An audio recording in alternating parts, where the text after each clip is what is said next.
What's up, everyone? Welcome into the All 22 NFL show. It's the official channel of the All 22 fantasy football platform. It's the only fantasy football game with full 53-man rosters, including offensive linemen, where you get to choose personnel packages and have access to PFF grading and advanced stats to make decisions each week.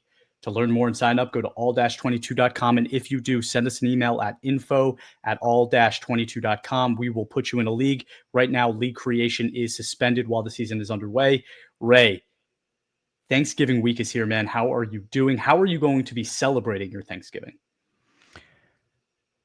Well, if it's up to me, you will also be at the Turkey Bowl this Thursday. But luckily no far travel, so hopefully this episode reaches you all in time for that. Those long drives to go see the family, or those long flights. Which are airlines like back? Is that a thing? Like They're no back. more delays? Yeah, they're good. Okay, Should good. be.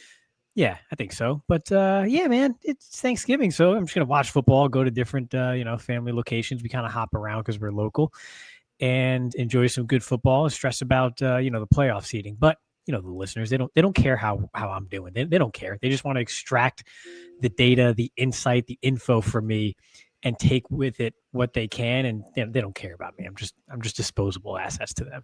You're so full of information, Ray. I'm hosting Thanksgiving this year. Thanks for asking.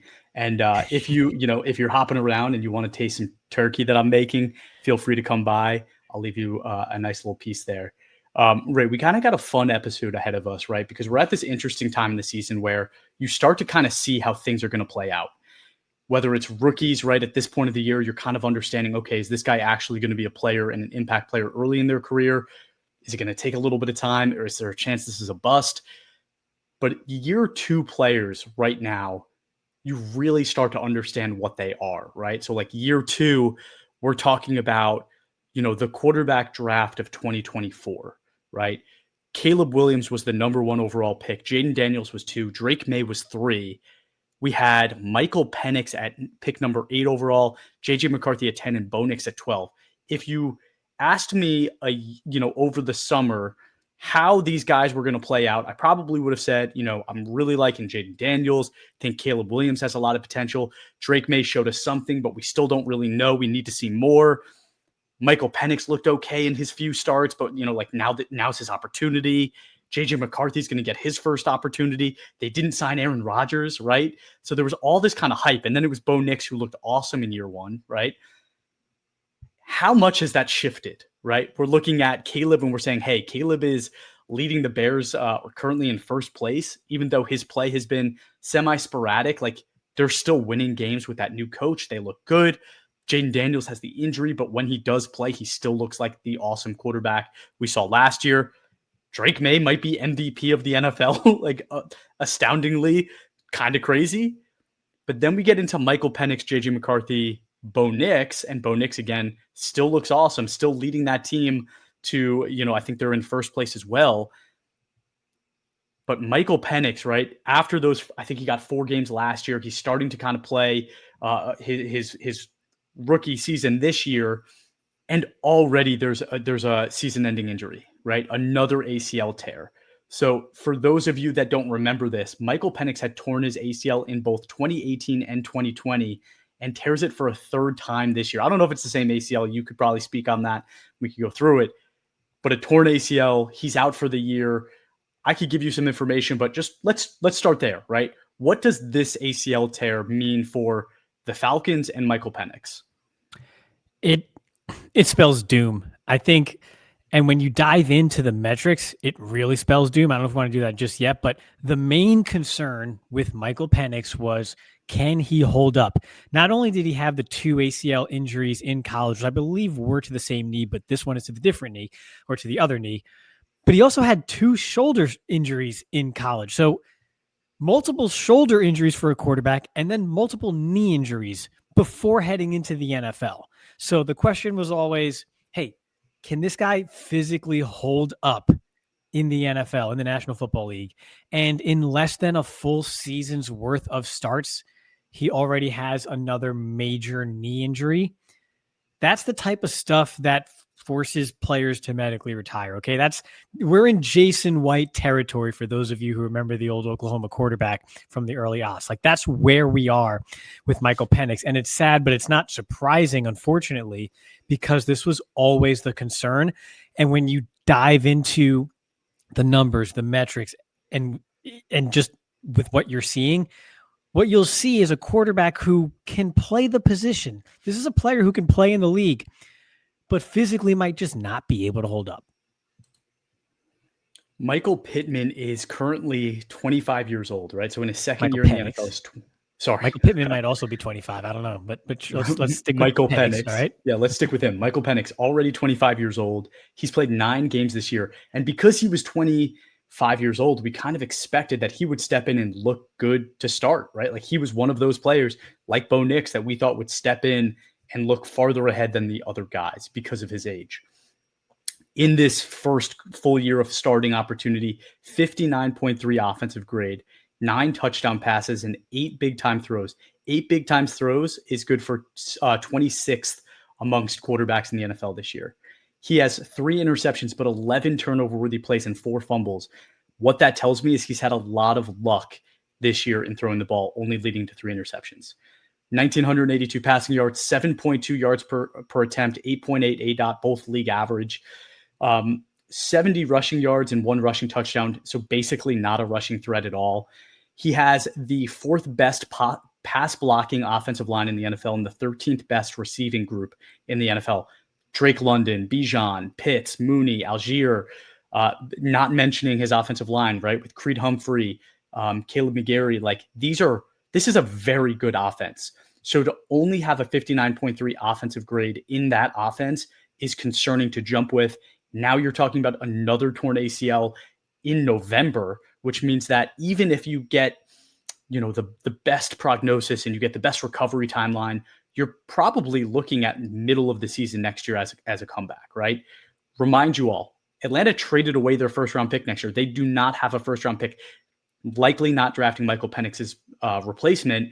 Kirk Cousins, I believe his deal ends after this year. So if you're riding with Kirk Cousins for the rest of this year and you want to bring him back next year, like, there's a lot of bad blood with Kirk Cousins right now, right? Like, Kirk Cousins wanted out. He wanted an opportunity to play.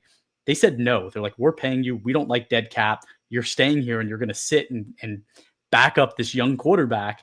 And he did. And now he's going to get an opportunity to start. But does that mean that he's going to be willing to come back next year, right? Maybe not. So I think it's really bad for Atlanta. In the short term, for sure, it's very bad for Atlanta. But in reality, I do expect Michael Penix to come back from this, and they're going to have to give him another opportunity. I don't think they have another choice. So next year, at least the second half of the year, I do expect that we see Michael Penix again. And I think the leash is going to be very short. Like, they're going to put him in next year. They're going to let him play out the year. But if he looks bad, I think very reasonably they're going to look for his replacement the next draft, so the 2027 NFL draft, which is supposed to be a very good quarterback class.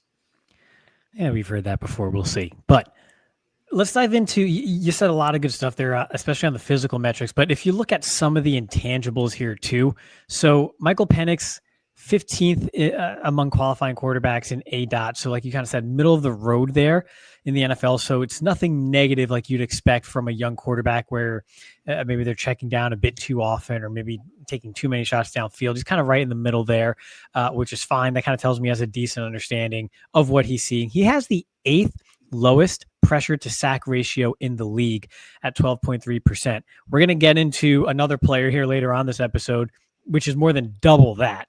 But what this tells me is Michael Penix isn't inviting sacks like some other quarterbacks are. He understands and feels pressure and then is able to get rid of the ball.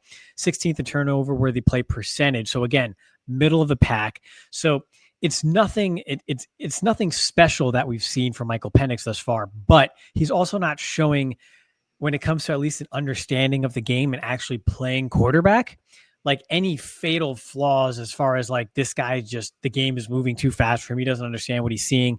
That's not the issue. The issue is all the stuff that you mentioned, which kind of points to just physical deficiencies where this guy might understand what he's seeing, but physically can't make the big time throws that may otherwise be there, and therefore has poor passing grades, does not have a great big time throw percentage. Maybe some of those turnover worthy plays, when you watch, it's not necessarily because he just misreads coverage or anything. It's just he can't physically make a play that might otherwise be there because of his broken down body at this point. Like, he looks to me like late stage Cam Newton. If you remember Cam Newton, like in the last couple years of his career, when it looked like it physically hurt him to throw a football, like it was almost like a javelin when he was releasing the ball. That's what it looks like to me, except Michael Penix is 25 and then just went down now with another ACL injury. So that's what he looked like before this injury. I know, like, oh, they're going to give him another shot. From a lifestyle perspective, I kind of almost wish they would just kind of save him from himself here. It has been less than a full season's worth of games, and he's already got another major knee injury in the NFL. I just don't see how this ends up with a happy ending at all. I think this is one of those fail fast scenarios. It didn't work, but then, like you said, they don't have a first round pick. So they've really dug themselves a hole here. But to me, when I see Michael Penix, I see someone who can play quarterback in the NFL, but physically, I just don't think can actually play quarterback in the NFL because he can't hold up.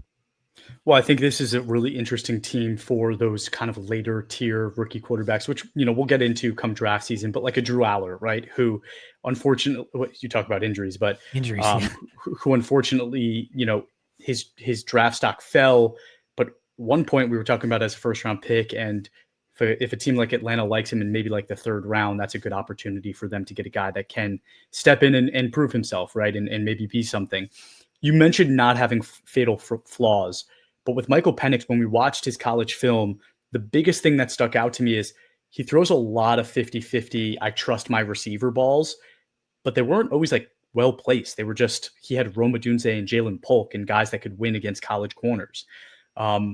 It concerns me greatly that a quarterback like that with Drake London and Kyle Pitts and Darnell Mooney, like three very, very good deep threats, has 8 big time throws and 11 turnover worthy plays, right? Like, that's not a good sign on a healthy body. And now you're talking about a guy that, like you said, now has another ACL tear and may honestly have issues getting rid of the ball just physically, right? Like, physical deficiencies might start to catch up with him. But let's jump to the next guy that we wanted to talk about, which is JJ McCarthy.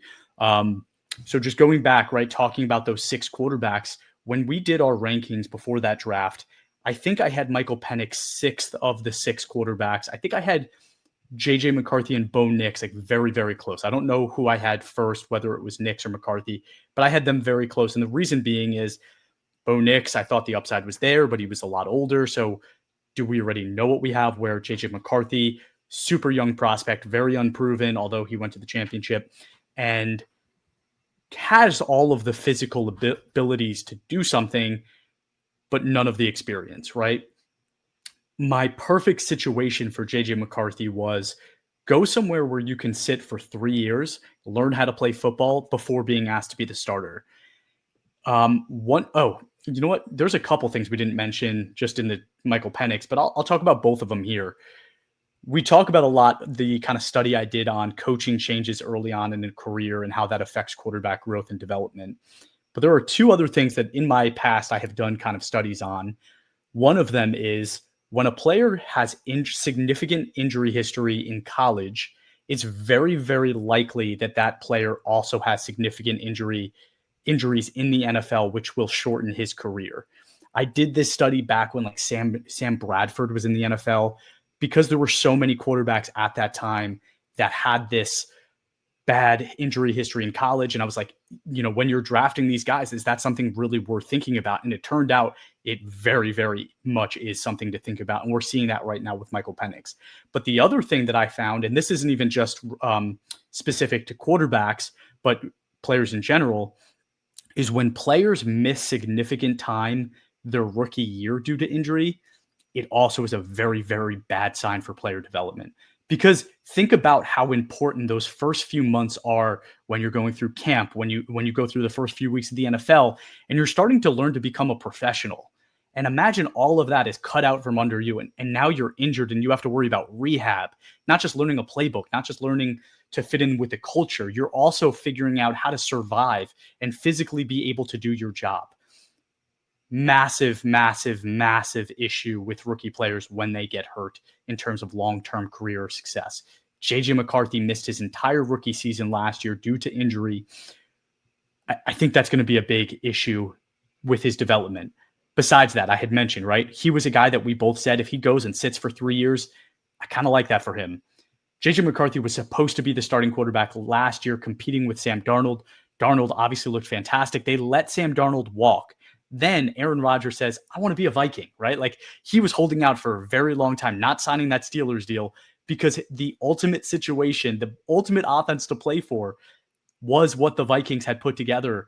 And they chose to go with JJ McCarthy. Again, if he would have gotten to sit for 2 years behind Aaron Rodgers, don't think there's a better education you can get than that. So I would have loved that. They decided not to do that. They decided to start JJ McCarthy. He's had more injuries this year, but he's played 6 games. So Ray, in those 6 games, 52.6 offensive grade is 38th in the NFL of quarterbacks that have played at least 20% of the snaps. 52.8 passing grade, 6 touchdown passes and 11 big time throws, which is about 19th. 10 interceptions, 12 turnover-worthy plays, and 5 fumbles. Just for context, right? He has 10 interceptions which is 4th most in the NFL. He doesn't have 200 dropbacks. The other 3 guys on that list have over 350 dropbacks. That is significantly worse turnover-worthy play luck than the other guys. 5.8 yards per attempt is 2nd worst in the NFL behind Dylan Gabriel. 10.1 ADOT is the most in the NFL. So we're talking about a guy that's trying to throw it down the field and is over and over again unsuccessful in doing so. You mentioned it before, 25.3 pressure to sack rate with 4 weeks over 35%. He's only played 6 games, 4 weeks over 35%. In total, 25.3 is 2nd worst behind Cam Ward. He has 120 rushing yards, 2 rushing touchdowns, which if we watch his college tape, I thought his running was going to be a big part of his NFL career. Has not been so far, this far into his career. His offense, 12th best pass blocking team in the NFL. He has Justin Jefferson, Jordan Addison, TJ Hawkinson, and Aaron Jones. Could not be a better situation. So I said a lot. I threw out a lot of numbers, but Ray, tell us what's going on here. Oh, I mean, there's probably so much more that we could say to dump on him. I mean, his time to throw is the 4th highest behind Caleb Williams, Tyrod Taylor, and Jalen Hurts. Caleb Williams, Jalen Hurts, those guys extend plays with their legs, and that has always been their calling card. Tyrod Taylor is like kind of a spot guy who's just fighting for his life over there with the Jets right now. So this is a guy who's not getting rid of the ball. He's not seeing the field at all. He has the lowest NFL passer rating among all qualifying quarterbacks, at 57.9. You ready for the next lowest? The second lowest is Jake Browning at 71.1. He is far and away performing at a just disastrous level. There's a tweet going around. You might have saw it. I think of like something like 856 qualifying quarterbacks in the last 20 years or whatever it is in EPA per play. He is the 2nd worst, better than only Jamarcus Russell out of like 855 qualifying quarterbacks in the last 2 decades. It's not bad. It's not a player trying to figure things out. It's a disaster. And this is a player with arguably the most quarterback-friendly head coach and offense to play in, not just because of the personnel, but because of the style of Kevin O'Connell. So you could sum this all up by basically, this is a guy that just has no idea what the heck is going on the football field. He truly doesn't. Like, I hate to sound like I'm just a guy on Twitter right now, but it really is that simple. He has no idea what he's seeing on the football field. And there's just example after example after example. He can't diagnose the coverage. He can't feel the rush. He can't avoid the rush anymore. The game is just completely spinning to a point where I don't see what you look at and say, okay, well, we can work with this. The whole thing is just broken. The whole thing is broken. And it's not broken because everything around him is broken. This isn't, first off, he's worse than Sam Darnold with the Jets. But everything around him is eons better than what Sam Darnold had with the Jets.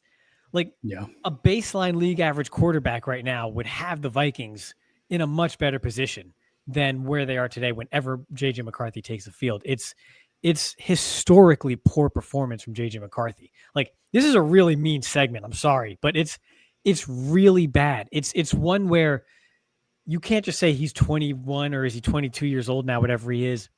He'll just have to learn and develop. This is like, okay, I think we know pretty quickly this guy doesn't have it, because there's not one thing you can point to and just build off of. You can't build off of anything. He's not getting rid of the ball quickly. He's not avoiding the rush. He's not diagnosing coverages. He's not making he occasionally makes some big time throws. I think that's like the one metric of his that's kind of in the middle of the pack of the league on a sort of percentage basis. Everything else is just terrible while being in a friendly situation. That stuff only gets worse if and when they ever have to pay you as a quarterback, or as the pieces around you get older, age out, leave. That doesn't stay together. That strong nucleus as a team doesn't stay together for very long. So I think I went off on a rant there and a tangent, but pretty much there's nothing to build off of here. And I think the story is, when you look back at JJ McCarthy in college, and here's the thing about us, Chris, we get in front of the camera and we're too nice. Okay. Like we're nice. I went back and listened to our episode about JJ McCarthy. I think the one that didn't get like taken into handcuffs and thrown into a van by the YouTube police, where we actually broke him down. I think we just had the one episode that's up is a discussion about JJ McCarthy. And one of the sort of summarized points about JJ McCarthy was, hey, if I'm watching this guy for the first time, I go, wow, that guy looks pretty good for a freshman. And then I'm told he's playing 30 games. He started 30 games in college already, and this is his final year. He's going for the draft. And then it's like, wait, what? That guy's going to the NFL draft? Like, he doesn't look ready. That's number one. Number two, the Michigan just didn't rely on him at all. They protected him. And when they did rely on him, bad things happened. The only reason the national championship game against Washington was close was because for a quarter and a half, once Michigan got up by multiple scores, they tried to throw the ball with McCarthy, and it didn't work. And Washington almost came back for a period of time in that football game because Michigan's offense completely stalled. So in college, he wasn't relied upon. He wasn't counted on. He was kind of shielded and protected. We said things like, well, he can hit the drag routes. I don't know about anything else. His anticipation's kind of poor, but we kept saying, well, he's young and, maybe he'll grow into it. And that's fair, because you never want to really speak in absolutes about this stuff, because, there's always a range of outcomes with these things. And he did go to a great situation. So you don't want to say anything that makes you look stupid, because Kevin O'Connell's a wizard and the Vikings have otherwise good personnel. But we were too nice, because if your college team doesn't count on you and you're being drafted to take over franchise in the NFL, it's a big step up. And that's not getting into all the other stuff, which I got another question for you, Chris. I got another question for you. So my one takeaway is we're too nice. We played the game. You played in college. When you effed up, when you made a really bad play, when you got the play wrong in coverage, right? You did something wrong. You gave a big play because you had a mental error. And you went back to the sideline. Did you seek out your position coach to talk to him after you messed up? Or did you go try to find the farthest seat at the end of the bench and kind of keep your head down so they don't talk to you, right? Never that's happened what to you me. do when you mess up. It happened to you a lot, so you probably already know. Never happened. I don't know what you're talking about. There's a play, and I hate to be that guy, but I would go and apologize to my teammates is what I would do. I would go to my apology and I'd say, I got you guys. I got you on the next play. You would say that, but there was too much going on. We weren't listening to you. There is a play in the playoffs against TCU where after JJ McCarthy's first pick six against TCU, where he clearly misdiagnosed the coverage and didn't realize the safety was in man coverage and was jumping an out route to the sidelines that got returned for a touchdown. He throws the interception, and then you see him after the pick six.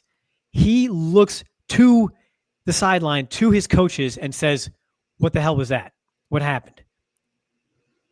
Now that we know what we know, this guy's not reading coverages. He knows that they know what the opposite play is on defense. And so he's just saying, I have to go here with the football.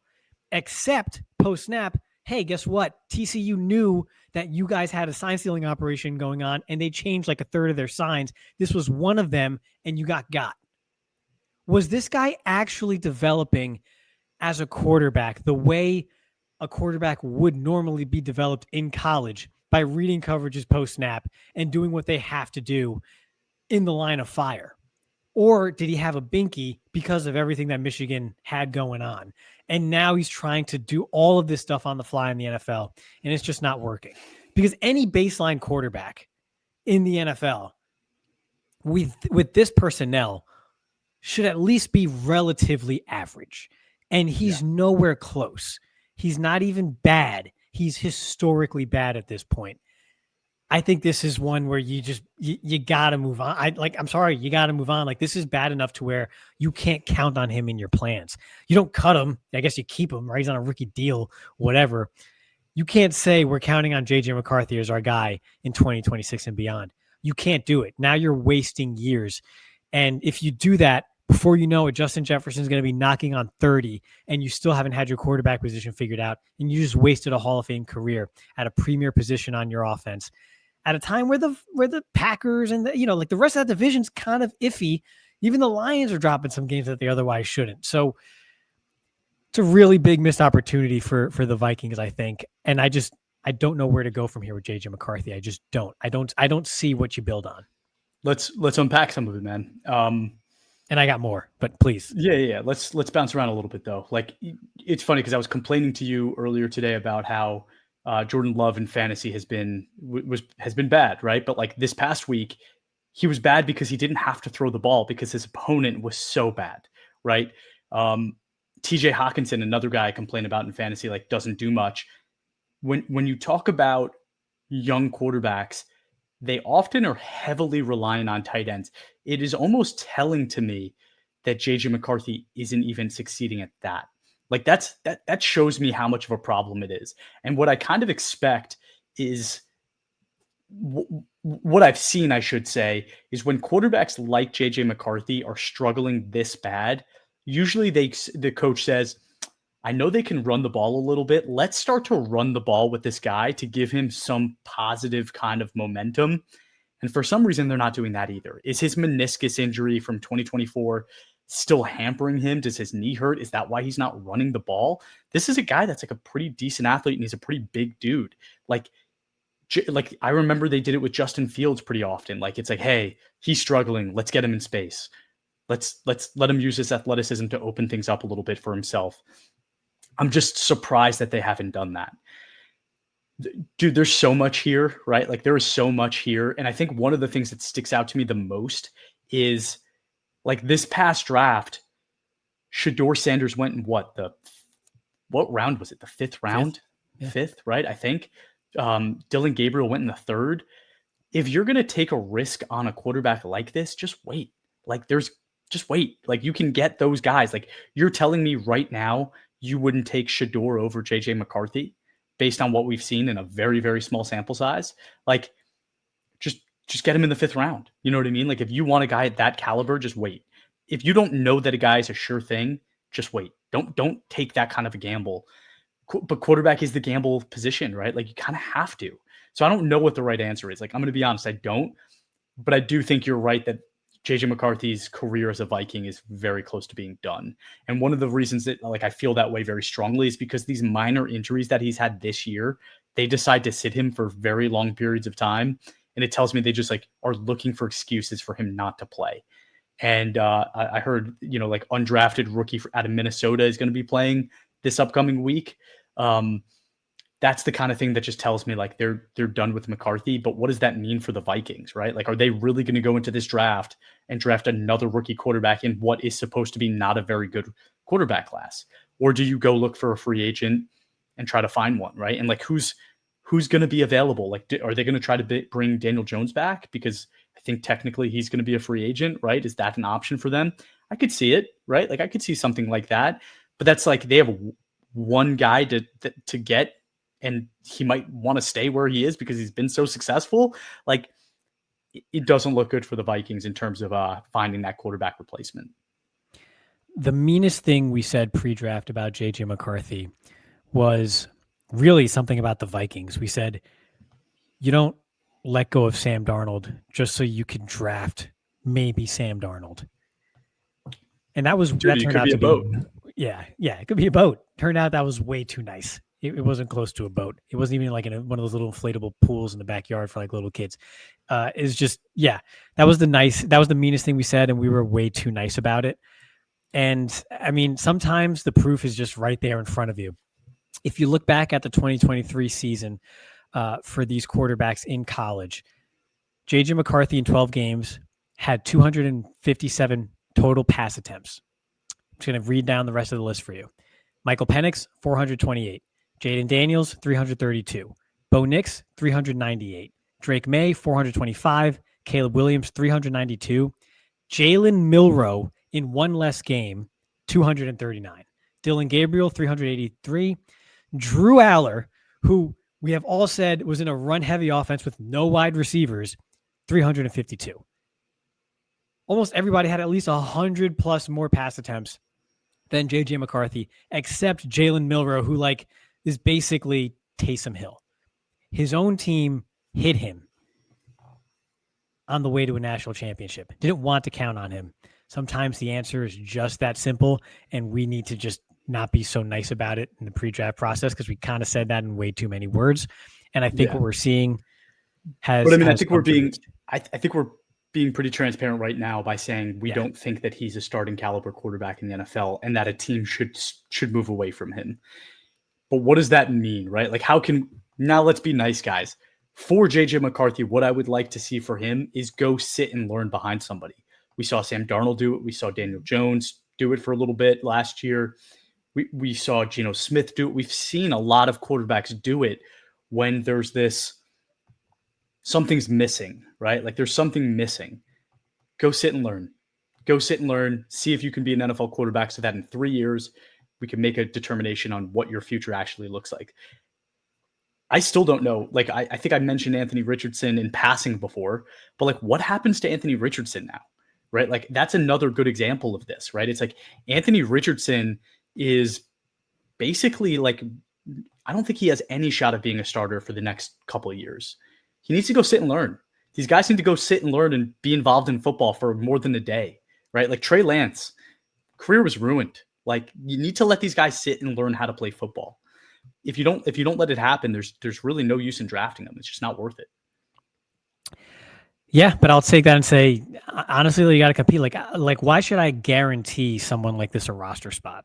Why is Anthony Richardson guaranteed a roster spot next year?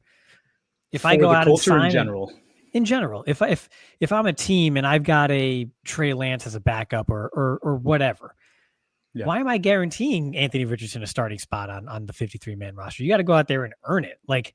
You look great in the uniform, but these spots are valuable. If my starting quarterback goes down for 5 games, I don't want to have to bring someone off the street because I'm wasting a spot on you as my QB2. So you can, sit and learn how to become a professional all year. I'm trying to win games. I'm trying to make the playoffs here. I'm trying to keep a job. And if you're not ready to play, I got to keep 3 quarterbacks just because of you. They got to earn it at this point. I blame the teams initially because that's what they should have done from the beginning. It should have been, hey, you're our future, but you are not our present. So we're going to have a starter that you can sit and learn behind so that one day our investment will pay dividends, right? But all of them rushed into it, and that's why we're in this situation.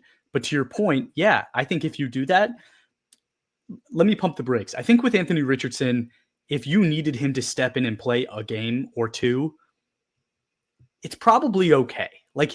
When he played football, yes, it wasn't good, but it also wasn't JJ McCarthy. JJ McCarthy has been historically bad where you don't want him on a football field.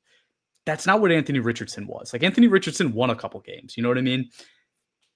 But with JJ McCarthy, if you bring JJ McCarthy in, it's you need a third quarterback. You need to have somebody else on the roster that could come in and play football. And that is a hard sell. That is a really hard sell. But I mean, if you're a team like the Jets, what are you doing next year? Right? Do you go get Richardson, McCarthy, and Trey Lance and put them all on your roster and say, go compete?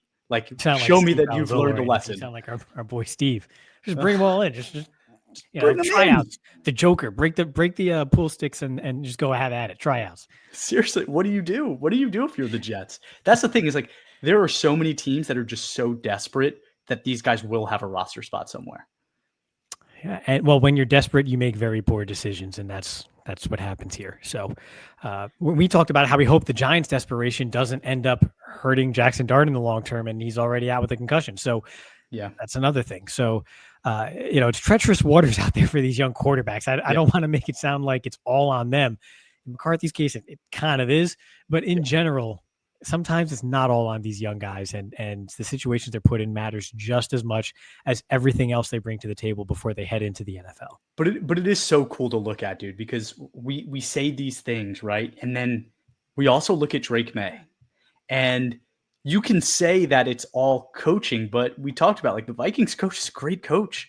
Like, he's a very, very good coach. So is Mike Vrabel really why Drake May is being successful, or really does it have to do with the head that's on your shoulders and who you are and how you face adversity and how you step up? Because, like, Drake May didn't have a ton of experience. Like, he had a couple of years of good experience, right? Threw the ball a lot, like you said. Yeah, but he was pretty raw.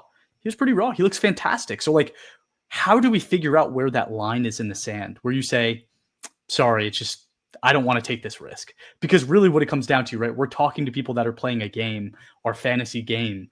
For me, it's like, if I'm one of these teams and I'm making a pick and I'm a user like you and I'm playing fantasy on all 22, what is the difference in my mind? Like, how do I make the distinction between JJ McCarthy going pick number, whatever it was, 10 to the Vikings, and, you know, that awesome offense, to Drake May going to the depleted Patriots at pick number 3 overall? Like, why am I taking Drake May and trusting it and not JJ McCarthy? Well, my number one rule of team building is just take good players, right? So take the good player first, regardless. If one's a good player, you feel in your gut and your heart is a good player, just take him, regardless of how bad things look. And Drake May was our quarterback too, both of ours. And Drake May was our quarterback too. So I pulled up our well, I think it's mine, but I think we were pretty close relatively on these quarterbacks. We had Caleb, Drake May, and Jaden Daniels all in the top 8 among all prospects in that class. Mm-hmm. JJ McCarthy and Michael Penix were 26th and 34th. Against the consensus, we were 19 spots lower on McCarthy and 3 lower on Penix. So we were lower than the consensus on both. And I think really those were both that high simply because they were quarterbacks and young quarterbacks who could make a difference for your franchise if they hit, and not necessarily because they were top 35 players among any position in that class. So we were right, but we were also still too nice, especially with McCarthy, because at least Penix, you can kind of point to the injuries and say, man, it's unfortunate. Wish he could have been healthy. So, yeah, just take the good player first and foremost, because, I mean, I know he's a bit of an outlier physically, but still, Saquon Barkley in a historically bad offense still produced relatively well before the injury and everything really went horrendous. And then you saw what he did in Philadelphia and won the championship, 2,000 yards, all that. So you still take the good player, because if you were somebody who said, you know what, Darius Geis, is in a much better situation than Saquon Barkley, I'm going to wait and draft Darius Geis. Well, how did that work out for you? So still always take the good player first and foremost and hope the rest works out. But you got to understand, if it's a bad situation, you might have to hedge your bet a little bit and don't put all your eggs in one basket, because I loved Sam Darnold pre-draft. I said it the whole time. He was my guy. But if I put all my eggs in that basket, the Jets ruined him. I wasn't vindicated until like 6 years later. What am I going to do with that? So you can't. I'm still waiting on Drew Lock. Yeah. Don't hold your breath. I'm still waiting, dude. But so if you have a good player, bad situation scenario in your all 22 draft, and really this goes for any format, take the good player, but you got to hedge your bet somehow, whether it's trading for a kind of, higher floor, lower ceiling type of guy, steady option to either back him up or just take his place in the meantime.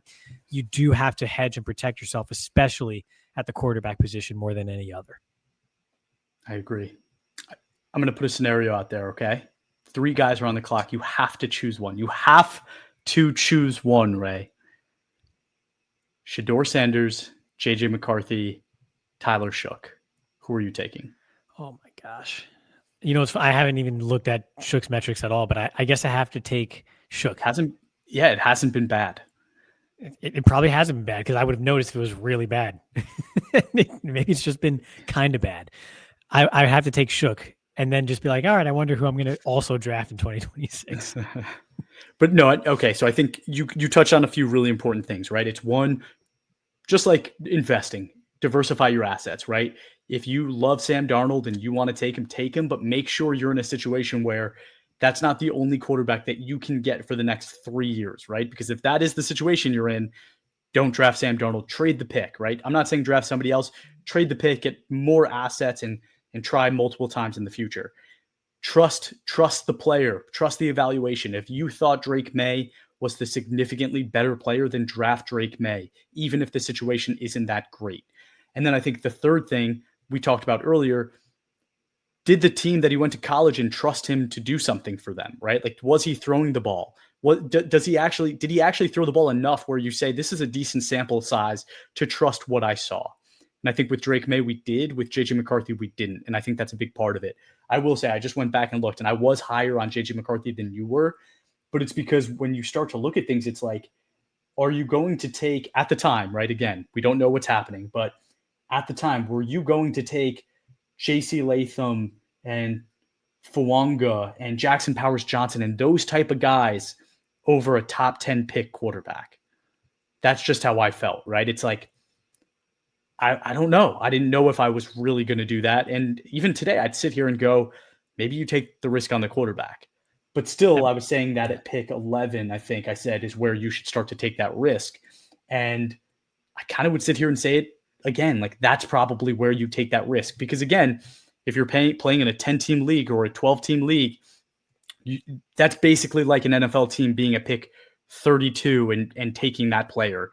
And in that situation, it's probably okay to take that kind of a risk. That might be why I have a lot of JC Latham and Olufashinu shares, because I was on the clock pretty late and I was like, yeah, I'm going to take the tackle. I'm going to take the tackle. Yeah. And in some cases, it makes sense to do that. But all right. Anything else you want to talk about before we jump off? I got fired up this episode. I wasn't expecting that, but something about JJ McCarthy really got me going. But I think we beat this one up pretty good. If in the next few weeks, Kevin O'Connell puts some stuff together and cobbles another 2 good quarters for JJ McCarthy, that doesn't change anything. Yeah. So chillax out there behind and watch them run him. They're at some point, just trust me, they're going to start running the ball. It's going to look a little bit better, but it's just going to be gimmicky offense that when you get and play against real teams, it doesn't work. Yep. But everybody, have a great Thanksgiving. We wish you the best. Spend time with your family. Remember, no drinking and driving. Thank you all for tuning in. Please give us a follow on Instagram, Facebook, TikTok, and X at all22_PFF, and give us a review wherever you watch or listen to your podcast, and have a great rest of your day.